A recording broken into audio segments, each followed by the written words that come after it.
think that not doing what you do every day is already a great thing in one's life. But personally, I don't just sit down and look at the sky. I'm always doing something. Now, if I garden, it's marvelous for me. When I cook, it's a marvelous relaxation. I work, but it's pleasurable. I can still think about my work, but I don't have to do the same thing that I do all week long, just like making dresses. I don't know about creativity, but I would have liked to be a surgeon. Yes, absolutely. This is the thing that I wanted to do the most. I had great passion, still do, for medicine and helping people. As a matter of fact, I am a very nervous and intense person, and I yell and I scream and I do a lot of things. But when something happens, if somebody hurt themselves, whatever it is, I'm very cool in the front of blood, in the front of very tragic situation. I know that I could have been a great surgeon or a doctor, but here I am cutting dresses, you know.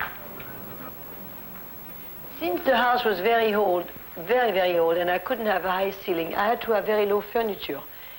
The very first piece of jewelry that I designed was a turtle. I don't know if I wear one today. Or this one, the mother to this one, just a plain gold turtle. So people start giving me turtles. And then when I came here in Louisboro 14 years ago, I saw 3 turtles standing on a big stone in the pond. And I said to myself, if I ever get that house, I'm going to call it La Tortue, which means turtle in French. So I got the house, dug the pond into a beautiful swimming pool, enormous if it's not beautiful, and we called the house La Tortue. From there on, my dears, forget it. Everybody's giving me turtles. Well, look, these are brass for cigarettes. This one is another one. This is an amusing one. It comes from the Philadelphia Museum. It's a reproduction of what they have there. It's got a turtle head with something else at the back.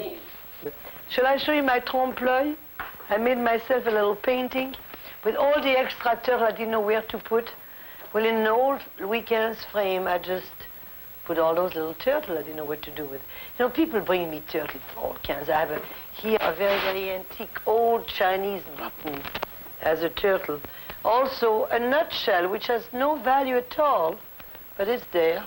I have turtle that cost 2 cents and turtle that cost lots of money. This is a turtle that cost $1. I got it through the mail order. I'm a great mail order believer. It's for stamps. You know, you put the roll of stamps in here. I'm out of stamps. This one that comes from Italy with a ballpoint. Now, you know, so I've got turtles. Mike?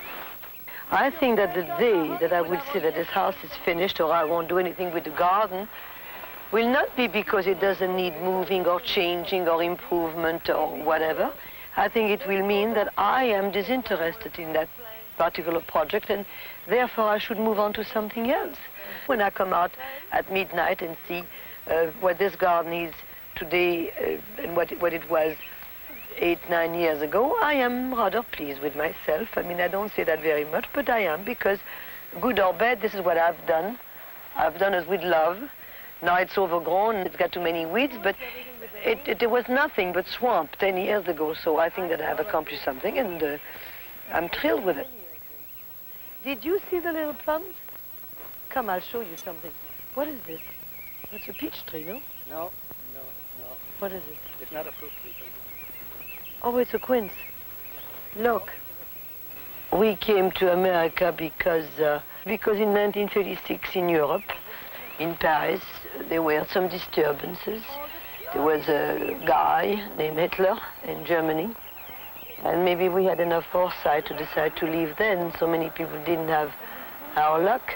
We came and it was hard. I didn't work at first. I just minded 2 small boys, and we started by making a very small little group of clothes. I wouldn't even call it a collection. My father was a tailor and my mother a dressmaker, and the shop was in the back of where we lived, and so when I came back from school, I went right through the small factory of the days. And I learned to pick up pins and cut linings and do certain things like this when I was a very, very tiny girl. And every time I did something a little better than another, I would get an extra 2 francs or something like this. I don't remember how much. So gradually, here I am. It's lovely here, don't you think? I wish I could stay for the rest of the week. But, you know, in a couple of days, and nights too, I will be showing the fall collection for 1966. You know what that means? It means, I don't know for how many hours before the show I will have to just struggle, fight, rip. I go through such tantrums, everybody hates me, and everybody's afraid to approach me. After all, I will be judged by a room full of buyers, you know, tough professionals, all of them. Yet, it's something that has to be done, but I'll never get used to it. It's always hard to start. It's always hard to present something new. I get palpitation and butterfly in my stomach before the show. I go to absolutely two pieces. I don't sleep at all for days, nights rather, because I'm so keyed up and my nerves are on edges, and it's very difficult. But since there is no way of stopping, I just go on and try to do as well as I've done before.